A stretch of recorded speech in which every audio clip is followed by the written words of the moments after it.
Madame, monsieur, bonjour. À la une étape neutralisée sur la Vuelta, la dernière journée du mercato bien chargée, mais également l'US Open. Le casque sur les oreilles, le volume au maximum, un verre à la main, l'œil du sport, 35e édition, c'est parti. Hier sur la Vuelta, le double vainqueur du Tour de France Jonas Vingegaard a repris le maillot rouge de leader à Torsten dans l'ascension finale de l'étape. Il a notamment résisté sans problème aux multiples attaques du Portugais Joao Almeida. De son côté, Jay Vinet a remporté une seconde étape sur cette édition. Mais cette journée a été marquée d'un incident qui aurait pu être une catastrophe. En effet, à 76 km de l'arrivée, un groupe de militants pro-palestiniens ont tenté de traverser la course. L'Italien Simone Pettilli d'Intermarché Wanzi a été mis à terre, mais le reste du peloton a pu traverser le chaos sans accident. Aujourd'hui, la 11e étape de la Vuelta a été neutralisée à 3 km de l'arrivée à Bilbao en raison une nouvelle fois de manifestants pro-palestiniens présents sur la route. Les temps ont été arrêtés là pour assurer la sécurité des coureurs. Avant cette décision, Tom Pidcock avait attaqué dans la côte de Pic, suivi seulement par Jonas Vingegaard. Les deux franchissent ensemble la ligne fictive dans les autres favoris. Ces incidents s'ajoutent à ceux des 5e et 10e étapes où des manifestations avaient déjà perturbé la course comme je vous en parlais, provoquant notamment une chute. Le syndicat des coureurs a dénoncé des actions mettant en danger leur sécurité. Côté football, à présent, le mercato estival est officiellement clos. En France, c'est Strasbourg qui a le plus dépensé en Europe. Liverpool, avec deux arrivées à 150 millions d'euros, domine le classement des plus gros budgets transferts engagés à intersaison. La nuit du 1er septembre a encore été très agitée. Alexander Isaac est officiellement devenu le numéro 9 de Liverpool pour un prix très fort de 150 millions d'euros. En Allemagne, le Danois de 20 ans Jesus Strahlen, en provenance du Sporting, a été recruté par le RB Leipzig. L'avant-centre a coûté 24 millions d'euros au club de Bundesliga où il remplacera un certain Loïs Openda.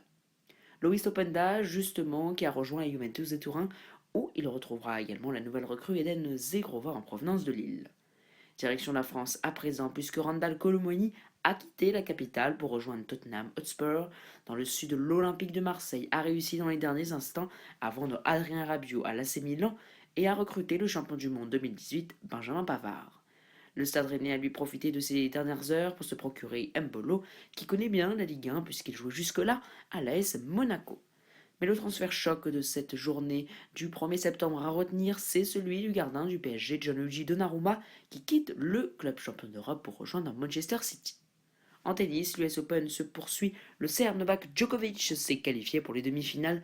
Il a battu Tyler Fritz en 4-7 au terme d'un combat âpre. Cette confrontation a révélé la terrible incapacité de l'États-Unien à se surpasser face à Novak Djokovic. C'était en effet leur 11e confrontation, toute à l'avantage du recordman de Grand Chelem. Au passage, le plus grand joueur de tennis au vu de son palmarès bat un nouveau record puisqu'il s'est qualifié pour la 53e demi-finale de Grand Chelem de sa carrière où il défiera Carlos Alcaraz, vainqueur facile de l'Hk. De l'autre côté du tableau, les Italiens Sinner et Musetti s'affrontent cette nuit, tandis qu'à l'heure du bouclage de cette édition, Holger Aliassime et deux mineurs s'affrontent pour une place dans le dernier carré. Chez les femmes, Arina Sabalenka s'est qualifiée en demi face à Vondrousova, ou plutôt face à une adversaire inexistante en effet. Elle avait déclaré forfait. Jessica Pegula, elle remportait 6-3, 6-3 son jeu face à Krejcikova. Elle se qualifie elle aussi pour le dernier carré.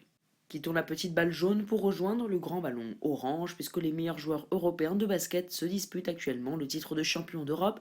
2 jours après la surprenante défaite contre Israël, l'équipe de France a battu in extremis la Pologne 83-76 qui jouait pourtant à domicile. Sur le parquet, c'est le capitaine Christian Yabusele qui s'est illustré avec un match XXL et y a enfin lancé son euro. Les autres résultats avec la victoire notamment du Portugal 68-65, de la Grande-Bretagne 89-83, mais également de la Lettonie 109-75 face à la République tchèque et de la Lituanie 74-71 face à la Suède. C'était cet après-midi à 15h30. Le programme à présent avec le Tour de Espagne qui se poursuit. Demain, la 12e étape partira de Laredo pour rejoindre Los Corrales de Buelna, une étape longue de 144,9 km et qui sera plutôt vallonnée avec 2 très belles ascensions qui feront sûrement des différences. La 13e étape, elle aura lieu, elle, vendredi. Messieurs, sortez les petits braquets. C'est la plus longue journée de cette Vuelta, qui peut aussi être considérée comme l'étape reine. Sa première partie plate sera le théâtre d'une lutte acharnée pour intégrer l'échappée, un terrain peu favorable aux purs grimpeurs. La Mosqueta et le Cordal lanceront une première sélection avant l'Infernal à Glirou, 12,3 km à 10,1%, avec son passage mythique de la Coruña d'Alex Cabrés à 23,5%.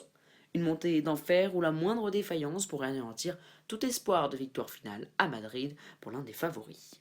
Également à suivre ces prochains jours la suite de l'Euro de basket Turquie-Serbie, c'est ce soir à 20h15. Demain à 14h, la Bosnie-Herzégovine affronte la Géorgie.